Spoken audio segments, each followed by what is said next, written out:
नमस्कार सभी को, स्वागत करता हूं मेरे इस चैनल में। आज हम भगवान शिव और जलंधर का आखिरी अध्याय में हैं। आज जलंधर का वध कैसे करेंगे भगवान शिव, उसके बारे में पढ़ेंगे।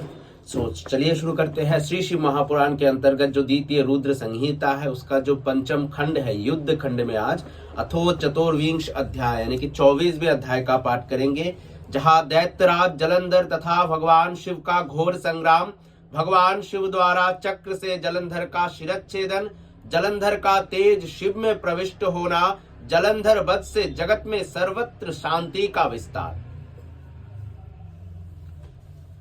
व्यास जी कहते हैं, ब्रह्मा जी के श्रेष्ठ पुत्र परम बुद्धिमान हे सनंत कुमार जी, आपने इस परम अद्भुत कथा का श्रवण कराया। इसके बाद क्या हुआ? उस युद्ध में वो दैत्य जलंधर किस प्रकार मारा गया, इसे कहिए। सनंत कुमार जी कहते हैं, जब वो दैत्यपति जलंधर पार्वती को ना देखकर युद्ध भूमि में लौट आया और गांधर्वी माया विलीन हो गई, तब वृषभध्वज भगवान शंकर चैतन्य हुए। माया के अंतर ध्यान हो जाने पर भगवान शंकर को ज्ञान हुआ। तदंतर संहार करने वाले शंकर लौकिक गति का आश्रय लेकर अत्यधिक क्रुद्ध हुए। इसके बाद शिवजी विस्मित मन तथा क्रुद्ध होकर जलंधर से युद्ध करने के लिए चल दिए। उस दैत्य ने भी शिवजी को पुनः आता हुआ देखकर उन पर बाणों की वर्षा करना प्रारंभ कर दिया। प्रभु शिवजी ने बलशाली उस जलंधर के द्वारा छोड़े गए उग्र बाणों को अपने श्रेष्ठ बाणों से बड़ी शीघ्रता से काट कर गिरा दिया। त्रिभुवन संहार करता शिव के लिए ये कोई अद्भुत बात नहीं थी। तदंतर अद्भुत पराक्रम वाले शंकर जी को देखकर जलंधर ने उन्हें मोहित करने के लिए माया की पार्वती बनाई।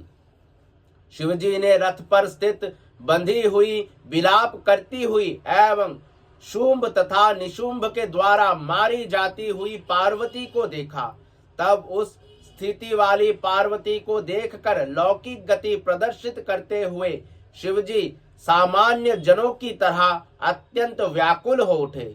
उस समय अनेक प्रकार की लीलाओं में प्रवीण शंकर जी के अंग शिथिल हो गए और अपना पराक्रम भूलकर वे दुखी होकर मुख नीचे करके मौन हो गए।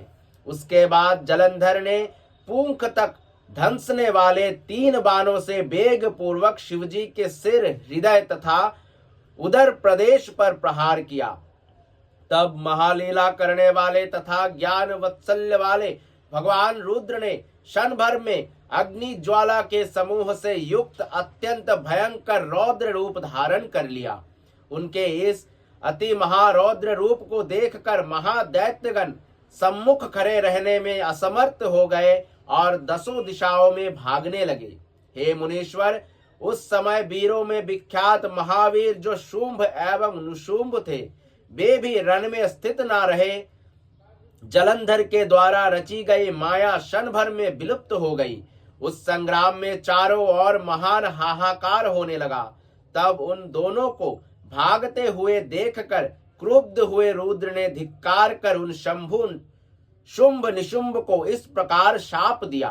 रुद्र बोले, तुम दोनों दैत्य महान दुष्ट हो।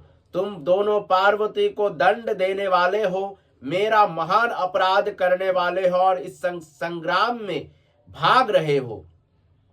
युद्ध से भागने वाले को नहीं मारना चाहिए, अतः मैं तुम दोनों को वध नहीं करूंगा, किंतु गौरी मेरे युद्ध से भागे हुए तुम दोनों का वध अवश्य करेंगी।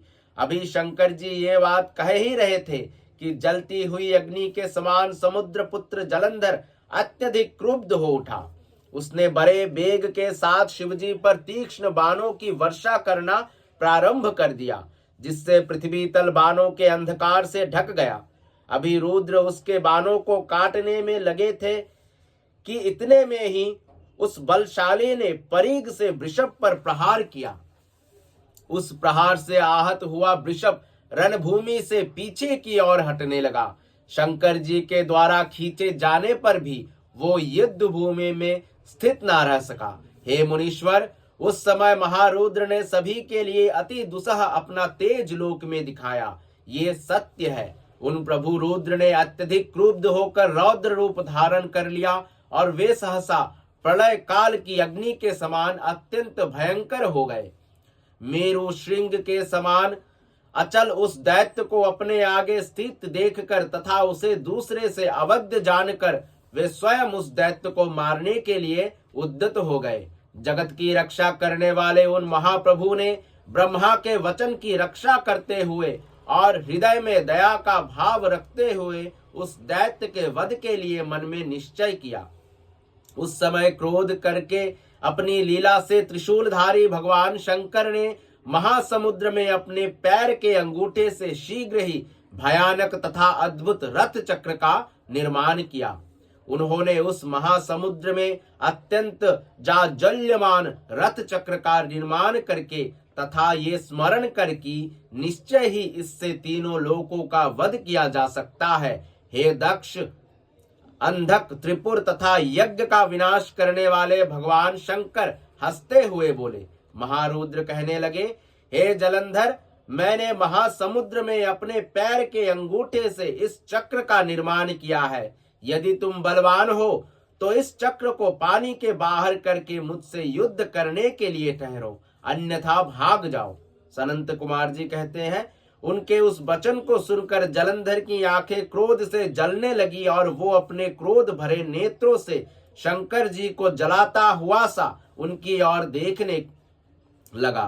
जलंधर बोला, हे शंकर, मैं रेखा के समान इस चक्र सुदर्शन को उठाकर गणों सहित तुम्हारा एवं देवताओं के साथ समस्त लोकों का वध कर गरुड़ के समान अपना भाग ग्रहण करूंगा।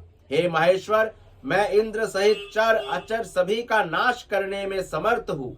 इस त्रिलोकी में ऐसा कौन है जो मेरे बाणों के द्वारा अभेद्य हो। मैंने अपनी बाल्यावस्था में ही तपस्या के प्रभाव से भगवान ब्रह्मा के भी जीत लिया था और वे बलवान ब्रह्मा मुनियों एवं देवताओं के साथ मेरे घर में है। हे रुद्र, मैंने चराचर सहित संपूर्ण त्रिलोकी को क्षण मात्र में जला दिया और अपनी तपस्या से भगवान विष्णु को भी जीत लिया है। फिर मैं तुम्हें क्या समझता हूँ। इंद्र, अग्नि, यम, कुबेर, वायु, वरुण आदि भी मेरे पराक्रम को उसी प्रकार नहीं सह सकते जिस प्रकार सर्प गरुड़ की गंध को भी सहन नहीं कर सकते। हे शंकर, स्वर्ग तथा भूलोक में मेरे लिए कोई वाहन नहीं मिला। मैंने समस्त पर्वतों पर जाकर सभी गणेश्वरों को परास्त किया है। मैंने अपनी खुजली मिटाने के लिए पर्वतराज हिमालय, मंदर, शोभामय नील पर्वत तथा सुंदर मेरी पर्वत को अपने बाहुदंड से घिस डाला है। मैंने हिमालय पर्वत पर लीला करने हेतु अपनी भुजाओं से गंगा जी को रोक दिया था। मेरे भृत्यों ने शत्रु देवताओं पर विजय प्राप्त की है। मैंने बरवानलक का मुख अपने हाथों से पकड़कर जब बंद कर दिया था, उसी क्षण संपूर्ण जगत जलमय हो गया था। मैंने ऐरावत आदि हाथियों को समुद्र के जल पर फेंक दिया तथा रथ सहित भगवान इंद्र को सैकड़ों योजन दूर फेंक दिया। मैंने विष्णु जी के सहित गरुड़ को भी नागपाश में बांध लिया तथा उर्वशी आदि अप्सराओं को अपने कारागार में बंदी बना लिया। हे रुद्र, त्रिलोकी पर विजय प्राप्त करने वाले मुझ सिंधु पुत्र महाबलवान महादैत्य जलंधर को तुम नहीं जानते। सनंत कुमार जी कहते हैं, उस समय महादेव से ऐसा कहकर वो समुद्र पुत्र जलंधर ने युद्ध में मारे गए दानवों का स्मरण नहीं किया और ना तो वो इधर उधर हिला डुला ही। उस दुर्विनीत एवं मध्यांध दैत्य ने दोनों बाहुओं को ठोक कर अपने बाहुबल से तथा कटु वचनों से रुद्र का अपमान किया। उस दुष्ट के द्वारा कहे गए अमंगल वचन को सुनकर महादेव हंसे तथा बहुत क्रोधित हो गए। उन्होंने अपने पैर के अंगूठे से जिस सुदर्शन नामक चक्र का निर्माण किया था उसको अपने हाथ में ले लिया और उससे उसको मारने के लिए रुद्र उद्युत हो गया। भगवान शिव के प्रलय काल की अग्नि के सदृश एवं करोड़ों सूर्य के समान दे दीप्यमान उस सुदर्शन चक्र को उस पर फेंका। आकाश तथा भूमि को प्रज्वलित करते हुए उस चक्र ने वेग से जलंधर के पास आकर बड़े बड़े नेत्र वाले उसके सिर को वेग पूर्वक काट दिया। उस सिंधुपुत्र दैत्य का शरीर एवं सिर भूतल को नादित करता हुआ रथ से पृथ्वी पर गिर पड़ा और चारों ओर महान हाहाकार होने लगा। काले पहाड़ के समान उसका शरीर दो टुकड़े होकर उसी प्रकार गिर पड़ा जैसे ब्रज के प्रहार से अति विशाल पर्वत दो टुकड़े होकर समुद्र में गिर पड़ता है। हे मुनीश्वर, उसके भयंकर रक्त से सारा जगत व्याप्त हो गया और उससे पृथ्वी लाल हो जाने से विकृत हो गई। शिव जी की आज्ञा से उसका संपूर्ण रक्त एवं मांस महारौरव नरक में जाकर रक्त का कुंड बन गया। उसके शरीर से निकला हुआ तेज शंकर में उसी प्रकार समा गया जिस प्रकार वृंदा के शरीर से उत्पन्न तेज गौरी में प्रविष्ट हो गया। जलंधर को मरा हुआ देखकर उस समय देव, गंधर्व तथा नागगण अत्यंत प्रसन्न हो उठे और शंकर जी को साधुवाद देने लगे।